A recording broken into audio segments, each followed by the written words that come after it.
একটা প্রবাদ আছে না, পরিশ্রমই সাফল্যের চাবিকাঠি। পরিশ্রম করলে সবকিছুই সম্ভব। আসলেই তাই। আসসালামু আলাইকুম। সবাই কেমন আছো? যে যেখান থেকে আমার ভিডিও দেখছো সবার প্রতি ভালোবাসা এবং ধন্যবাদ। আজকে একটা সিম্পল ডিজাইন নিয়ে আমি ড্রয়িংটা করে নিয়েছি। দেখো, ৬ তার লাল কালার সুতা দিয়েছি। এটা টিয়া কালার কাপড়ের ভিতরে। একটু ঘন করে সুতাটা দিয়েছি কারণ ফুলটা দেখো কি সুন্দর হচ্ছে পাপড়িটা। এরকম করে ৩ পাট ৪ পাট করে আগে মাঝখান থেকে সবসময় বর্ডার যদি করো, ফুলের পাতাগুলি মাঝখান থেকে নিবে, তাহলে ফিনিশিং সুন্দর আসে আর রাউন্ডটাও খুব ইজিলি বোঝা যায়।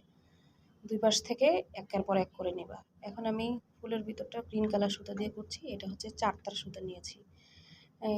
এটা হচ্ছে গিট সেলাই দিয়ে করছি। একটু ছিটা ছিটা করে নিয়েছি, রেণুগুলি যেন দেখতে সুন্দর লাগে।